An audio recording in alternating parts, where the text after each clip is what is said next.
নির্বাচন নির্বাচন নির্বাচন এখন নির্বাচন নিয়ে আবার নতুন করে আলোচনা। আজকে দেখলাম একটা নিউজে হেফাজত ইসলামও নাকি বলছেন নির্বাচন দিতে হবে ডিসেম্বরের মধ্যে। ইশরাক সাহেব বলছেন নির্বাচন দিতে হবে ডিসেম্বরের মধ্যে, নইলে ওনারা জনগণকে নিয়ে নির্বাচন করবে, জনগণকে নিয়ে নির্বাচনের আন্দোলনে নামবে। আমি ইশরাক সাহেবকে একটু জিজ্ঞেস করব বা একটু অনুরোধ করব, অত্যন্ত শ্রদ্ধার সাথে বলছি, ইশরাক সাহেব আপনি আপনার মহল্লায় আপনি না আপনার কোনো লোকজন পাঠিয়ে যারা কোনো রাজনৈতিকভাবে পরিচিত নয়, যারা এলাকায় একজন সুধীজন হিসেবে পরিচিত, তাকে একটা কাগজ কলম নিয়ে আপনার এই গুপিবাগ এলাকায় ওদিকে হাটখোলা ধরে যে এলাকাটা আছে একদম এদিকে মধুমিতার পিছন থেকে ধরে মতিঝিলের যেখানে বসতি আছে বা মতিঝিলের এই খালের ওই পারে কমলাপুরের বস্তি টস্তি আছে, এগুলো মিলিয়ে বাসাবো টাসাবো মিলিয়ে একটা করেন ভাই, আপনারা জরিপ চালান। মানে আপনি লোকটাকে পাঠান, যে লোকটা আপনার লোক যেন কেউ না বোঝে বা বিএনপির লোক যেন না বোঝে বা আওয়ামী লোক যে কোনো পার্টির লোক যেন না বোঝে, ওনারা যেন বলে যে আমরা একটা বিশ্ব সংস্থার থেকে আসছি ভাই, আমরা একটা ইন্টারন্যাশনাল জরিপ করতেছি, বাংলাদেশে এই মুহূর্তে কি আপনি নির্বাচন চান? মানে ওই ওই ওই যে যার কাছে যাবে তারা জিজ্ঞাসা করবে যে এই মুহূর্তে কি আপনি বাংলাদেশে নির্বাচন চান, না আপনি চান ইউনূস সরকার আরও কিছুদিন থেকে সংস্কার শেষ করে উনি ক্ষমতা দিয়ে চলে যান, কোনটা চান? ইশরাক সাহেব আপনি অত্যন্ত বিনয়ের সাথে আবার রিকোয়েস্ট করে বলছি, আপনি কাউকে পাঠান, আপনি তারপর রেজাল্টটা দেখেন। ওখানে যদি আপনি রেজাল্টটা আসার পর দেখার পর আপনার মাথাটা যদি খারাপ না হয়ে যায়, আমি চ্যালেঞ্জ করে বললাম হবেই। কারণ এরকম জরিপ হইলে বাংলাদেশের 90% মানুষ বলবে না আমরা ইউনূস সরকারে আরও চাই। আমি কিন্তু সাধারণ মানুষের কথা বলতেছি ইশরাক সাহেব, আমি কিন্তু আপনার কি বলে ওই বিএনপি করে বা আওয়ামী লীগ করতো বা আওয়ামী লীগ সাপোর্ট করে বা জামাত করে বা এনসিপি করে বা বাম দল করে, নূর সাহেবের পার্টি করে বা মান্না সাহেবের পার্টি করে, ওনাদের কথা বলছি না। সাধারণ মানুষ যারা ভোটার, যার বয়স 18-র উপরে এবং সে ভোটার, সে একজন সাধারণ মানুষ, দিনমজুর, খাইটা খায়, হয় রিক্সা চালায়, নয়তো একটা দোকান আছে, এরকম মানুষ। তারপরে মনে করেন মধ্যবিত্ত, চাকরি করে কিন্তু সরকারি দলটল করে না, বা কোনো প্রাইভেট অফিসে চাকরি করে বা কোনো এনজিওতে আছে, বা কোনো রকম মনে করেন বিভিন্ন গার্মেন্টসে কাজ করে, গার্মেন্টসের উচ্চপদস্থ কর্মচারী থেকে শুরু করে নিম্ন শ্রেণীর যারা আমাদের গার্মেন্টসের কর্মী আছেন, সবারকে জিজ্ঞাসা করেন। শুধু ওই এরিয়া করে যদি আপনি একটা জরিপ পান, আপনার যদি সন্দেহ হয় যাচ্ছে এই এলাকার লোকজন বোধ হয় ইউনূস সাহেবের ভক্ত, তাহলে আমি রিকোয়েস্ট করব পুরো ঢাকা শহরে করেন, তারপরে যদি বিশ্বাস না হয় পুরো বাংলাদেশে করেন। এখন সবার একটাই কথা, ইউনূস সাহেবকে চাই।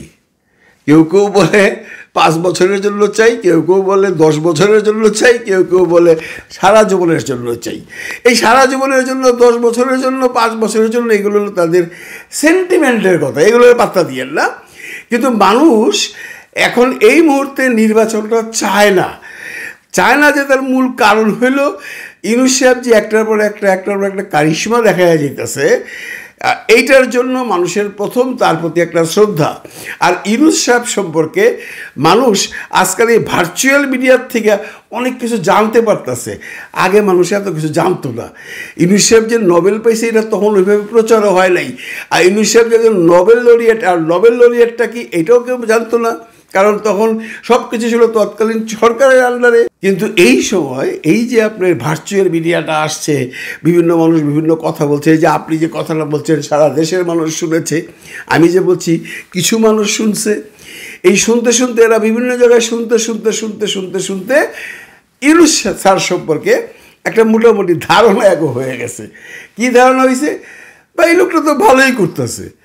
এই যে এত বড় একটা গণ্ডগোলের পর, গণ্ডগোল মানে বিপ্লব মানে আন্দোলন, যাই বলেন এরা গণ্ডগোল বলে। কারণ আপনি মনে রাখবেন একটা শ্রেণী কিন্তু 71-এর গণ্ডগোলে আমি অমুক জায়গায় ছিলাম, এটা একটা স্ল্যাং ওয়ার্ড, এটা নিয়ে আবার অন্যভাবে নিয়েন না। এই যে 24শে জুলাইয়ের আন্দোলনের সময় বা এই বিপ্লবের সময় বা এই অভ্যুত্থানের সময় যেভাবে বলেন, মানুষ ভেবেছিল প্রথম সেই অগাস্ট সেপ্টেম্বর অক্টোবর যে এই দেশ বোধহয় আর ঠিক হবে না। আমি প্রত্যেকটা মানুষের মুখে শুনছি, আমি এখানে বহু মানুষের কমেন্ট দেখছি, এই দেশ গেছে, এই দেশ গেছে। কারণ তখন যেভাবে চুরি ডাকাতি, মহল্লায় মহল্লায় যা বাড়ি ঘরে অ্যাটাক, মেয়েরা রাস্তায় বেরোতে পারতো না, এইখানে এইটা সবাই কিন্তু আশাহত হয়েছে। মানে সবাই একটা কথাই বলছে, না না না না না ইউনূস সাহেব দেশ চালাইতে পারবে না। কিন্তু আজকে কিন্তু পরিস্থিতি উল্টে গেছে ইশরাক সাহেব। আজকে আপনি যে কেউ জিজ্ঞেস করেন সবাই দেখেন খুশি এই জন্য যে সেই যে গণ্ডগোলগুলা, এই যে বিভিন্ন জায়গায় মব, বিভিন্ন জায়গায় খুন, ধর্ষণ, ডাকাতি, চুরি, ছেঁচড়ামি বন্ধ হয়েছে। হ্যাঁ, যদি 100% বন্ধ না হয়, 95% বন্ধ হয়ে গেছে। টুকটাক এখনও হইতেছে, এটা সবসময় হয়, সব সরকারের সময় হয়। আওয়ামী লীগের সময় হয়েছে, বিএনপির সময় হয়েছে, এরশাদ সাহেবের সময় হয়েছে, এখনও হচ্ছে। এটাও বন্ধ হয়ে যাবে, একটু সময় দিতে হবে। এই জন্য মানুষ একটু স্বস্তিতে আছে। দ্বিতীয়ত, খাদ্যের দ্রব্যমূল্য, খাদ্যের কথা বলছি আমি বিশেষ করে, অন্য কিছু বাদ দেন, জামা কাপড়, জুতা, ঘড়ি, এগুলো আমি আলোচনায় আনি না এই জন্য যে মানুষ এগুলো আবার ইন্টারেস্টেড, এগুলো লাক্সারিয়াস প্রপার্টিস। তো খাদ্য দ্রব্য মূল্য যেভাবে কন্ট্রোলের মধ্যে রাখছে, এইটাও কিন্তু বিগত 15 বছরে পারে নাই, হাসিনা সরকার পারে নাই। হ্যাঁ, আমার আপনি বলতে পারেন হাসিনা পারে না, বলে বিএনপি পারবে না। আমি কিন্তু বলি নাই বিএনপি পারবে না, বিএনপি আইসা হয়তো বা পারবে, কিন্তু সেই বিশ্বাসটা বা সেই আস্থাটা মানুষের এই মুহূর্তে রাখতে চায় না।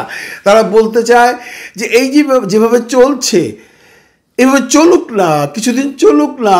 আর যে সিস্টেমটা করতে চাচ্ছে এই ছাত্র সমাজ, এনসিপির ছেলেপেলেরা বা বৈষম্য বিরোধী আন্দোলনের যারা ছিল বা যে যুব সমাজ এই আন্দোলনটা করেছে, তারা তো একটা উদ্দেশ্য নিয়ে করছে। প্রথম যদি এটা কোটা আন্দোলন ছিল, তারপরে ছিল এক দফা আন্দোলন, হাসিনা হটাও, তারপর কি হয়েছে, আমরা বৈষম্যহীন সমাজ গঠন করব। এটা মানুষের মধ্যে ঢুকে গেছে। এখন যে কোনো একটা মূর্খ মানুষও বুঝে বৈষম্যহীন সমাজ কোনটা। মানে আমরা সেই রাজনীতি দেখতে চাই না, যে ব্যাংক থেকে টাকা নিয়ে সুটকেস ভরে ভরে একজন বিদেশ নিয়ে চলে যেতেছে। চোখের সামনে দেখতেছি আমরা আওয়ামী লীগের যারা ছিল তারা এখন বহাল তুমি বিদেশে আসে, কি করে আসে রে ভাই? প্রচুর টাকা তো লাগে গেলে থাকতে, বাড়ি ভাড়া, খাওয়া দাওয়া নিয়ে, নিশ্চয়ই তাদের অজস্র টাকা আছে, এটা মানুষ বুঝে ফেলছে। এর জন্য মানুষ চাচ্ছে আপাতত ইউনূস স্যার চালায়া এমন একটা সিস্টেম করে যাক বাংলাদেশে, যে সিস্টেমগুলো আগে বাংলাদেশে আসিল না। যেমন মনে করেন ঘুষ, দুর্নীতি, এগুলো বন্ধ করা দরকার। এগুলো বন্ধ না করলে রাষ্ট্রের উন্নতি হবে না। আর এগুলো বন্ধ করার জন্য কিছু আইন পাশ করা দরকার, কিছু সংস্কারও করা দরকার। যারা ইউনূস স্যার ট্রাই করতেছেন যে এইভাবে এগুলো আমরা হয়তোবা পরবর্তী যে সরকার আসবে, সেই সরকার তো অবশ্যই আপনারা আসবেন, মানুষ এটা বুঝেই গেছে। যার কারণ বাংলাদেশের সবচেয়ে বৃহৎ দল আওয়ামী লীগ, আর আপনারা আওয়ামী লীগ নাই, আপনারা আসবেন। আপনারা আইসা যেন নতুন করে কোনো কিছু শুরু করতে না পারেন। আপনাদেরকে আটগাল বাইন্দে পাবলিক আনতে চায় যে আপনারা আইসা সুন্দরভাবে দেশ চালান, বৈষম্যহীন দেশ, কোনো রকম ঘুষ দুর্নীতি থাকবে না, মানুষের লুটপাটের ধারণা থাকবে না, দিনে দুপুরে সন্ত্রাসী থাকবে না, চাঁদাবাজি থাকবে না, দলের লোকজন আইসা কাউকে অত্যাচার করতে পারবে না, দলের লোকজন আইসা কারো জমি দখল করতে পারবে না, এগুলোই চায়। তারপরে তো আপনারা আইসা অবভিয়াসলি খাদ্যদ্রব্য কন্ট্রোল করে ফেলবেন, আপনারা পারবেন। ইউনূস স্যার পারলে আপনারা পারবেন না কেন? এই জন্য চাইতেছে সেই যে সংস্কারগুলা, সাধারণ মানুষ তো সংস্কার বুঝে না। সাধারণ মানুষ শুধু একটা জিনিসই বুঝে, আমরা ভালো থাকতে চাই, ভালো থাকার জন্য কিছু সিস্টেম করতে হবে বাংলাদেশে। এই সিস্টেমটা যেন ইউনূস স্যার কইরা তারপরে যাই। কেউ কিন্তু এ কথা বলতেছে না।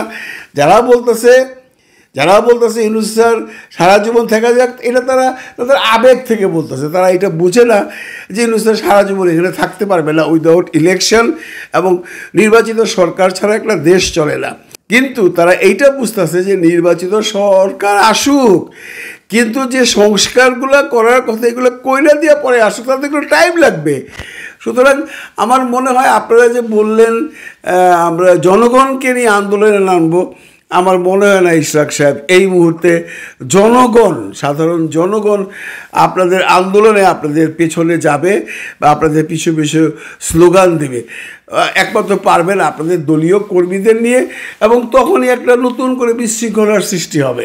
তার চেয়ে বেটার এক কাজ করেন, আপনারা নিজেরা বসে ইউনূস স্যারের সাথে বসে আলোচনা করেন কবে দেবে। উনি তো বলেছেন উনি দিয়ে দেবেন জুনের মধ্যে, অনেকেরই সন্দেহ দিবে না। যদি আমরা বলছি জুনে দিবে না, আমি এখনও বলছি জুনেও ইলেকশন হবে না। আমার কথায় তো দেশ চলে না। আপনাদেরকে বলছি আপনারা বুঝতে পেরেছেন জুনেও দিবে না। কবে দিবে কোন প্রসেসে গেলে তাড়াতাড়ি নির্বাচনটা হবে সেটা আলোচনায় বসুন। আন্দোলন করে কোনো লাভ হবে না। এই জন্য যে আন্দোলন যে করবেন কাদের নিয়ে করবেন, শুধু দলীয় কর্মীদের নিয়ে তো আন্দোলন হয় না রে ভাই। কত পার্সেন্ট বিএনপির সাপোর্টার আছে? সবাই কি আর রাস্তায় নামবে? সবাই তো রাস্তায় নামবে না। আপনাদের করতে হবে তেমন আন্দোলন যেটা জুলাই আন্দোলনে হয়েছিল, যে সমস্ত শ্রেণীর মানুষ রাস্তায় নেমে গেছিল।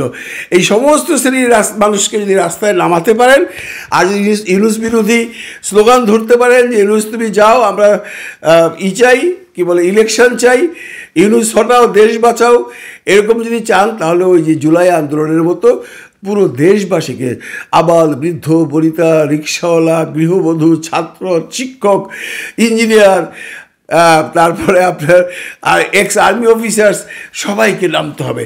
তাহলে ইউনূস সরকারকে এই আন্দোলন করে সরাতে পারবেন। তো সেইটা মনে হয় এই মুহূর্তে আপনারা পারবেন না। এই মুহূর্তে জনগণ এটাতে আসবে না। জনগণ সবারই একটা মোটামুটি, আপনারা যদি স্ট্যাটিস্টিক্স দেখেন, সবাই কিন্তু চায় সংস্কারটা হয়ে তারপর ইউসব যাক। সুতরাং ভাববার বিষয়। আপনারা অনেক জ্ঞানী, আপনারা অনেক বুদ্ধিমান, আপনারা রাজনীতিবিদ, আমরা আপনাদের কাছে নগণ্য, আমরা কিছু বুঝি না। আমরা যেটা সমাজের বার্তা যেগুলো শুনি, মানুষের রিয়াকশান যেগুলো শুনি, সেগুলো নিয়ে টুকটাক কথা বলি। যদি আমাদের কথার কোনো ভ্যালু নেই, আপনার কথার যে ভ্যালু আছে সেই কথার ভ্যালু তো আর আমার মধ্যে নেই। আমার কথা কজন শুনবে? আপনার কথা লাখো মানুষ শুনছে।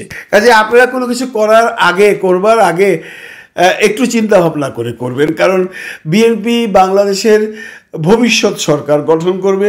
বিএনপি বাংলাদেশে সবচাইতে বড় দল। বিএনপির একটা বিরাট সমর্থক আছে। কিন্তু আপনারা যারা এই লেভেলের নেতারা বলছেন, এখন পর্যন্ত কিন্তু আপনাদের প্রধানের মুখ থেকে এখনও শুনিনি। জনাব তারেক রহমান কিন্তু এখনও বলেনি যে আমরা আন্দোলনে যাব। এর জন্য হয়তো লোকজন আপনাদের সাথে আরও যাবে না, মানুষজন যাবে না। তারেক রহমান সাহেব যদি বলতো, তাহলে হয়তো বা 5ই জুলাই আন্দোলনের মতো না হোক, লোকজন আসতো। কিন্তু আপনি বা অন্যান্য যারা নেতা আছেন উচ্চ মহলের আমাদের দেশে, তাদের কথা শুনে কত পার্সেন্ট মানুষ আসবে সন্দেহ রয়েই গেল। ভালো থাকবেন সবাই, ভালো রাখবেন সবাইকে। খোদা হাফিজ।